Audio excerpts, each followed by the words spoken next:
never thought I would find myself back at my old school. The memories of that place were haunting enough, but what I was about to experience would surpass any nightmare I'd ever had.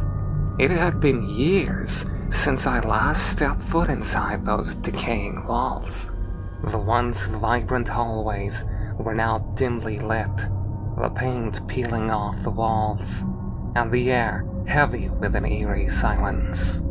I couldn't shake off the feeling that something was watching me, lurking in the shadows. As I cautiously made my way down the hallway, the sound of my own footsteps echoed ominously. Each step seemed to awaken the ghosts of my past. The lockers that once held the laughter and secrets of students now creaked open, their doors swinging back and forth as if beckoning me to remember. Suddenly, a loud crash erupted from behind me, causing me to jump in fright. Quickly, I turned around, only to find an empty hallway. My mind played tricks on me, conjuring up images of twisted faces and skeletal hands reaching out from the darkness. I continued down the corridor, my footsteps quickening as I tried to escape the oppressive atmosphere. But no matter how fast I moved, it felt as though I was trapped in a never-ending nightmare. As I approached the classroom where I had spent countless hours studying, a strange, cold and itchy sensation came over my whole body. The door creaked open on its own accord, revealing a room frozen in time. Dust-covered desks stood in disarray, textbooks open as if left in haste. The blackboard was filled with cryptic symbols and messages, each stroke of chalk adding to the cold and gloomy atmosphere. I could hear whispers in the air, voices that were not of this world. They grew louder and more distinct as I stepped further into the room. Suddenly, the whispers turned into screams, piercing my ears like knives. I clutched my head in agony, desperately trying to drown out the haunting cries. In a desperate attempt to escape, I ran towards the exit, but as I reached for the door handle, it evaporated into thin air. Panic began to consume me as I realized I was trapped in this nightmare, unable to wake up. As I turned around, I noticed a figure standing at the front of the classroom. Its eyes were hollow, its skin pale and decaying. It beckoned me forward with a bony finger as its mouth twisted into a sinister grin. I knew then that there was no escape from this nightmare. The figure lunged towards me, and I screamed in terror. But just as its cold hands were about to touch me, everything froze. Time stood still, and the figure disappeared into thin air. The whispers ceased, and the screams were silenced. With my heart racing, I found myself back in the hallway, covered in a cold sweat. Had it all been a dream? Or had I truly experienced the horrors of that old school? I stumbled out of the building, never looking back. The once familiar grounds were now a maze of twisted memories and nightmares. I vowed never to return, to leave the ghosts of my past behind. But even now, years later, I can still hear the whispers in the wind. They remind me that some nightmares never truly end, and that the horrors of that old school will forever haunt my dreams. And as much as I try to forget, I know deep down that I will always be trapped within those walls, forever reliving the terrors of that fateful night.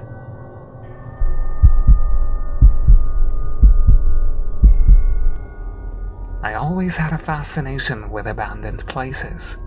The eerie silence, the decaying structures, and the stories they held within their walls. So when I heard about the abandoned asylum on the outskirts of town, I couldn't resist the urge to explore it. The stories surrounding the asylum were chilling. Rumors of patients being mistreated, experiments gone wrong, and the countless souls that still haunted its corridors. They warned that anyone who dared to step foot inside would never be the same. With a group of friends, we gathered our courage and decided to venture into the asylum one fateful night. As we approached the imposing building, a shiver ran down my spine. The moon was hidden behind dark clouds, casting an ominous shadow over the crumbling structure. We entered cautiously, our footsteps echoing through the empty hallways. The air was heavy with a musty smell, and the silence was suffocating. The flickering lights added to the eerie atmosphere, casting long shadows that danced along the walls. As we made our way deeper into the asylum, strange sounds began to echo around us. Whispers that seemed to come from nowhere, chilling laughter that sent shivers down our spines. Each step we took felt heavier, as if something unseen was trying to hold us back. Suddenly, a door slammed shut behind us, making us jump in terror. We turned around frantically, but there was no one there. Panic started to set in as we realized we were trapped. The asylum seemed to have a mind of its own, playing mean tricks on us. As we continued our exploration, we entered a room filled with old medical equipment. Rusty surgical tools were scattered across a blood-stained table, and a broken gurney stood in the corner. The air grew colder as we moved further into the room. Then, out of nowhere, a figure materialized before us. A scream escaped my lips as the ghostly figure lunged towards us. We stumbled backward, tripping over each other in our desperate attempt to get away. But the figure vanished as quickly as it appeared, leaving us trembling in fear. Shaken but determined, we pressed on. The asylum seemed to grow darker with every step we took. The walls seemed to close in around us, and the air grew thick with an oppressive presence. It felt as if the asylum itself was alive, feeding off our fear. In one particularly dimly lit hallway, a flickering light caught our attention. As we approached cautiously, a sudden burst of static filled the air. We covered our ears trying to block out the deafening noise. Then, in an instant, the lights went out, plunging us into darkness. With a pounding heart, I fumbled for my flashlight, desperately trying to find my friends in the pitch-dark hallway. Panic washed over me as I realized I was alone. The asylum had separated us, isolating each of us in its sinister grasp. With trembling hands, I ventured forward, the beam of my flashlight revealing glimpses of decaying walls and broken furniture. The silence was broken only by my ragged breaths and the distant sound of footsteps echoing through the corridors. Suddenly, a hand grabbed my shoulder, and I screamed in terror. I spun around to find one of my friends, equally frightened and disoriented. We clung to each other, seeking comfort in our shared fear. Together, we navigated through the labyrinthine halls of the asylum, encountering jump scares at every turn. Shadows danced along the walls, figures darted in and out of sight, and disembodied whispers filled our ears.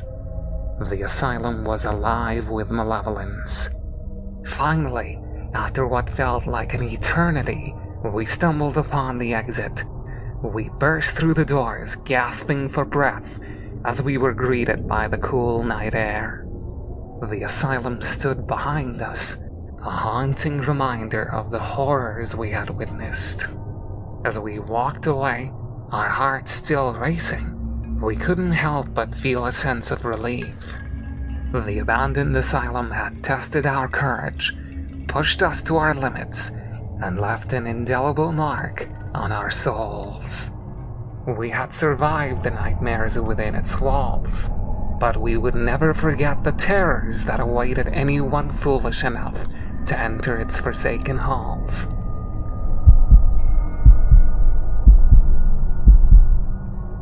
I couldn't believe my luck when I stumbled upon the listing for the old Victorian mansion. It was a real fixer-upper, but the price was too good to pass up. I had always dreamed of owning my own home, and this seemed like the perfect opportunity. Little did I know my dream would soon turn into a nightmare. As I stepped through the creaking front door, a shiver ran down my spine. The air was filled with a musty scent, and the silence was deafening. The grand foyer stood before me, its once elegant wallpaper now peeling and faded.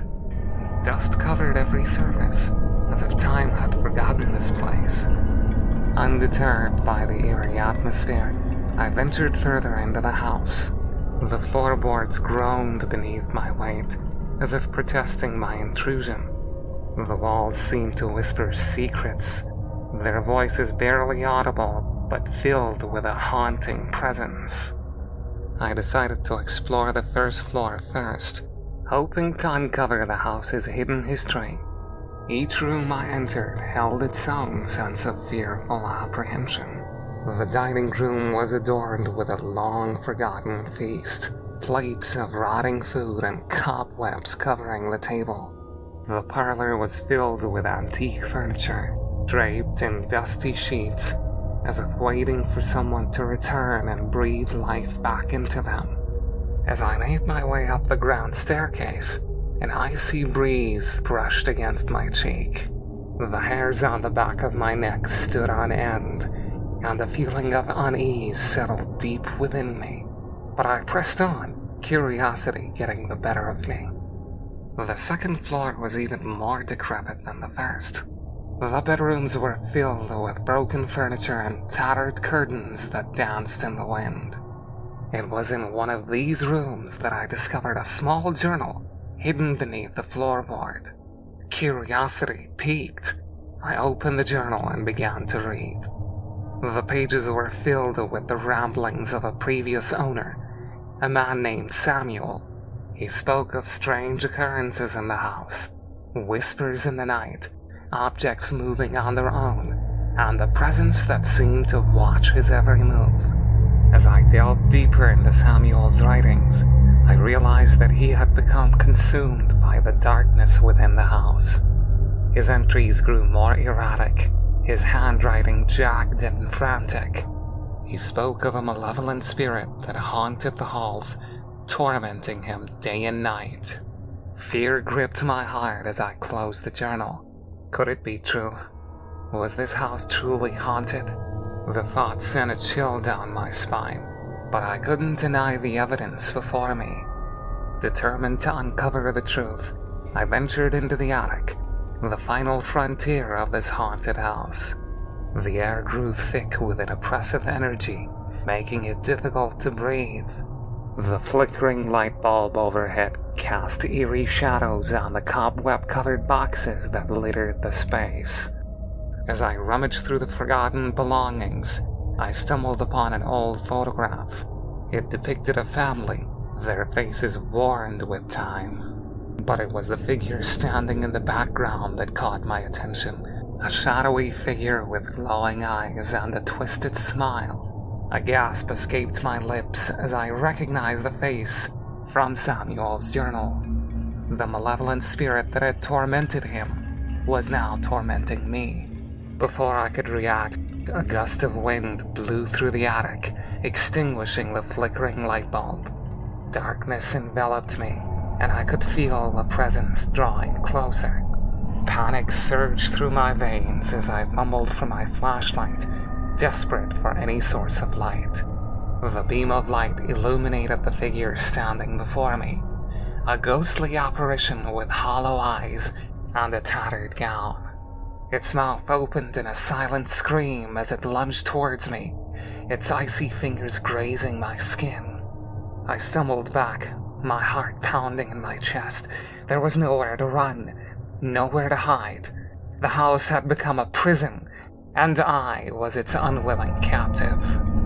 But then, an idea sparked within me. Samuel's journal had mentioned a ritual, a way to banish the spirit from the house.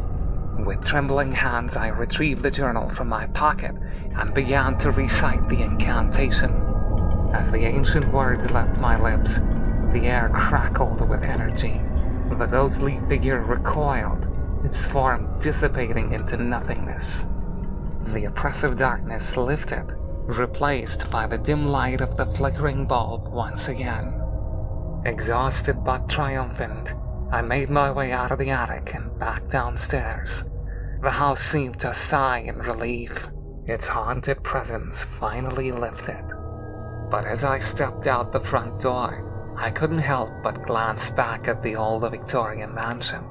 It stood there, a silent sentinel, its secrets buried within its walls. And though I had banished the spirit that haunted it, I couldn't shake the feeling that something else lurked within, waiting for its next victim.